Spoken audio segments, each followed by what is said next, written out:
From my earliest memories, I knew I was a disappointment. My parents never said it outright, but they didn't have to. Their expressions told me enough, especially after my sister Kate arrived 3 years later. I was Jenna, their firstborn daughter, and I would never quite measure up to their hopes for a son. I once overheard my mom telling my dad, maybe the next one will be a boy, after Kate's birth. But due to complications, there wasn't going to be a next one. Their dream of having a son faded, and they shifted their hope toward the possibility of grandsons someday. Growing up, I watched Kate charm our parents effortlessly. She had a knack for it, flashing those big brown eyes to get whatever she wanted, while I learned to rely on myself.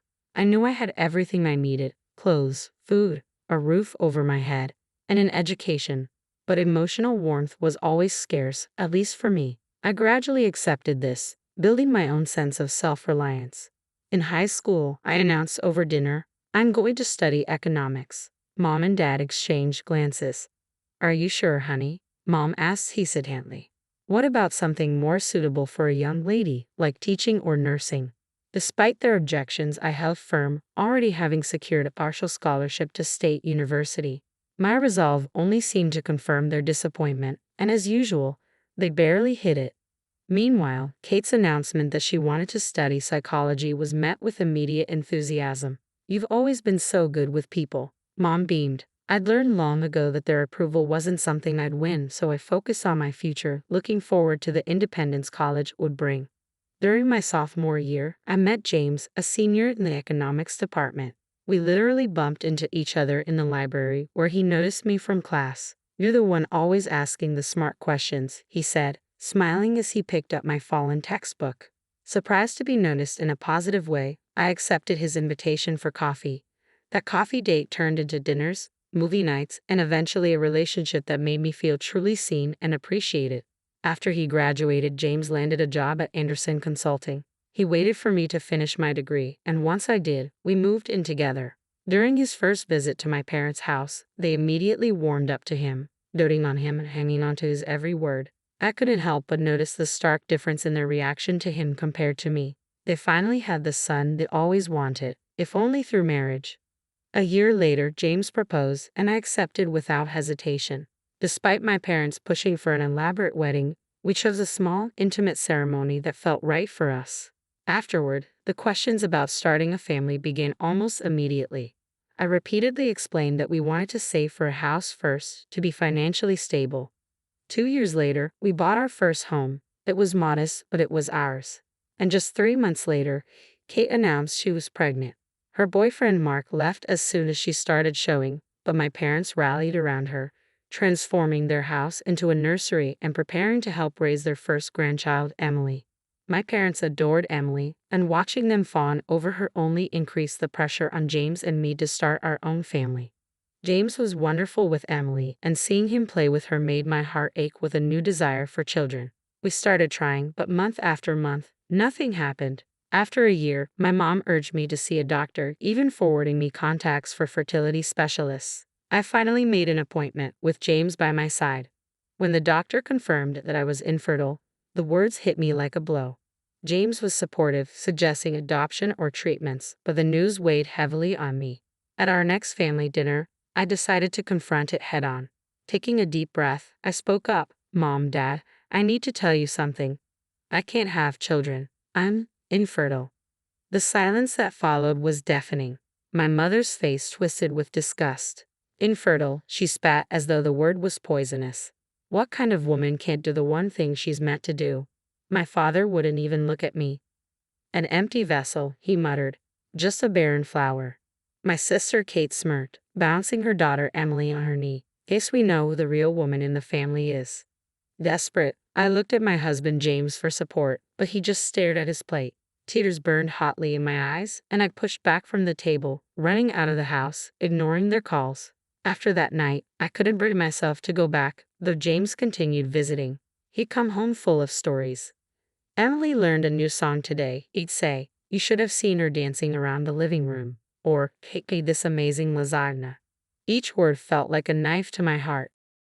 Lying awake at night, listening to James breathe beside me, I wondered if he resented me. The guilt gnawed at me every time he returned from another visit to my parents' house, his eyes wistful after spending time with Emily. It was a regular Tuesday when my world fell apart. I came home early with takeout, James's favorite, but the house was empty and dark. His car wasn't in the driveway. A bad feeling twisted in my stomach, and when I called his cell, it went straight to voicemail. Then my phone buzzed. A notification from Instagram. Kate had posted a new photo. I almost ignored it but clicked anyway. My stomach dropped as the image loaded. James on my parents' couch, with Emily in his lap and Kate pressed against his side, all three grinning. The caption read, "Family time with my favorite people." My hands shook as I grabbed my keys and drove to my parents' house, my mind racing. The driveway was full, Mom's car, Dad's truck, and James's sat in. The front door was unlocked, and as I slipped inside, my heart pounded in my chest. Voices drifted from the living room. "James, you know we already think of you as a son," my mother was saying. "You deserve to be happy. And you've been so wonderful with Emily," my father added. "And Kate, she's young, fertile.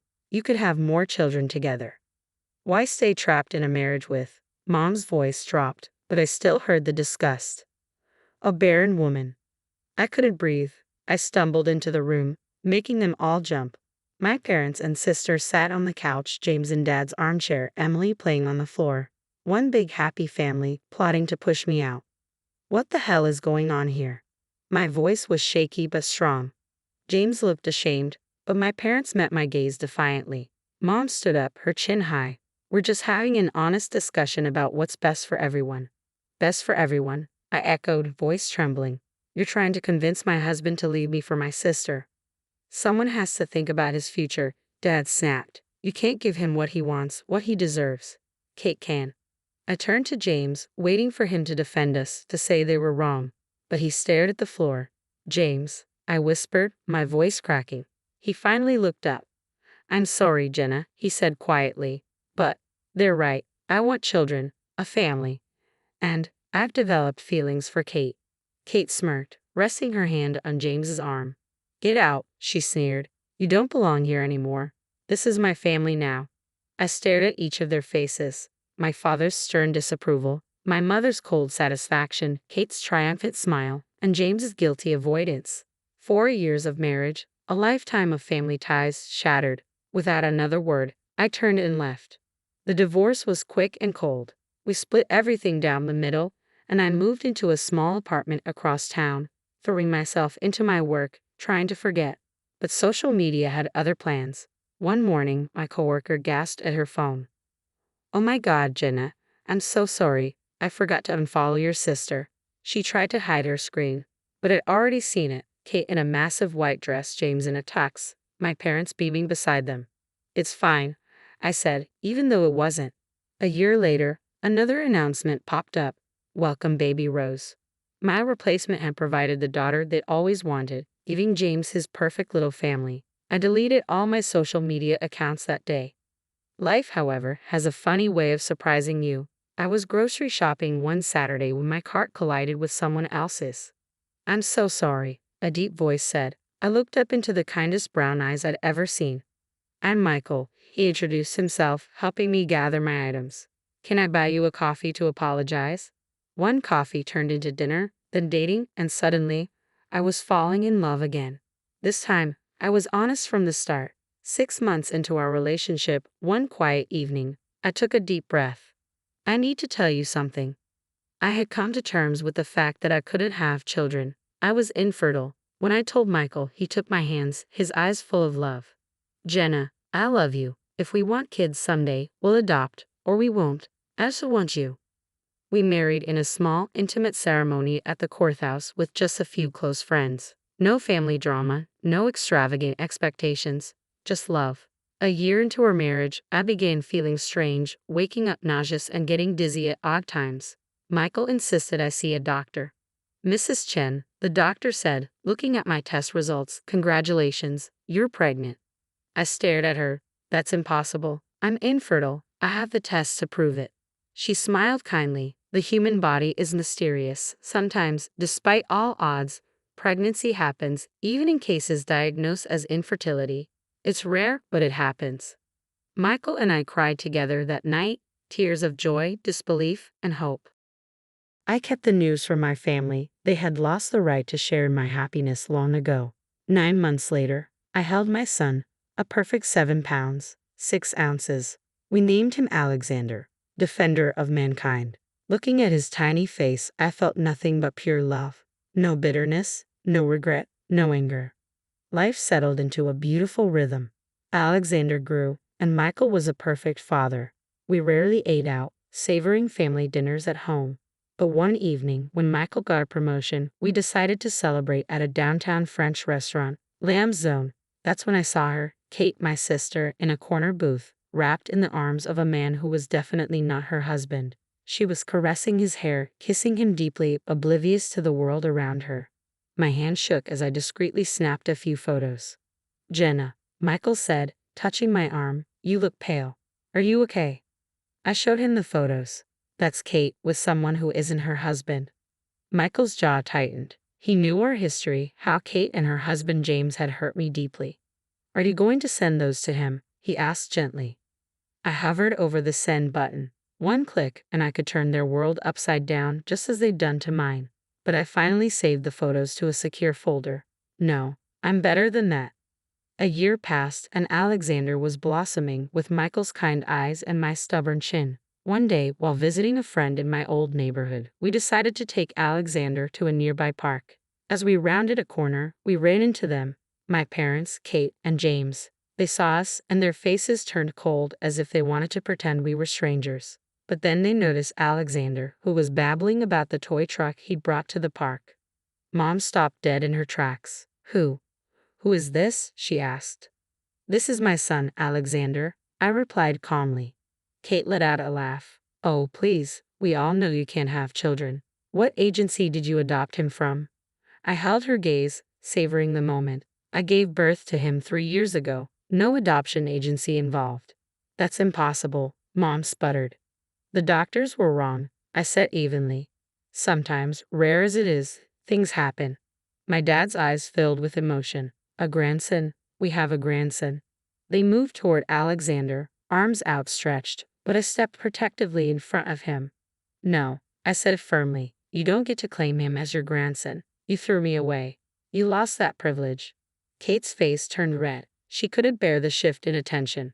"Get over yourself, Jenna," she snapped. "So, you managed to pop out one kid. Big deal. I still won. I have your husband, a real family, 2 beautiful daughters. Face it, you'll never be as good as me." My hand slipped to my phone. "Speaking of family, Kate, why don't you tell everyone about your friend from work?" James's face paled. "What is she talking about, Kate?" I pulled at the photos from the restaurant and held out my phone. "Here's your loving wife, dining with her friend. Most people don't kiss their friends like that." James' expression turned furious as he took the phone. My parents crowded around to see, their shock evident. "Who is he?" James demanded, his voice shaking. Kate stammered, He's just a friend." "Friends don't meet in dark corners and kiss like that," I observed coolly. "And they certainly don't have intimate dinners while their spouses are at home with the kids." The truth spilled out, and the scene devolved into chaos. Kate and James began shouting, my parents standing there in stunned silence. I took Alexander's hand. "Come on, sweetheart," I said softly. "Let's go home." We left them in the parking lot, their lives unraveling as my son chattered happily about the park. A month later, word reached me through the community grapevine. James had done his own tests after learning of Kate's infidelity. The results showed he was infertile, which meant Rose, the daughter Kate claimed as his, couldn't possibly be his. James left her, refusing to pay child support for either child. Kate moved back in with our parents, her life in ruins. They all tried to reach out to me, calls, emails, even showing up at our door. But I had moved on. "Please, Jenna," Mom begged through the door. "We made a terrible mistake. Let us be part of Alexander's life. He's our only grandson." "You should have thought of that before you called me an empty vessel," I replied. "Actions have consequences." Michael wrapped his arms around me later that night. "Family isn't about DNA," he said softly, watching Alexander play on the floor. "It's about love, respect, and loyalty. They showed you none of those things."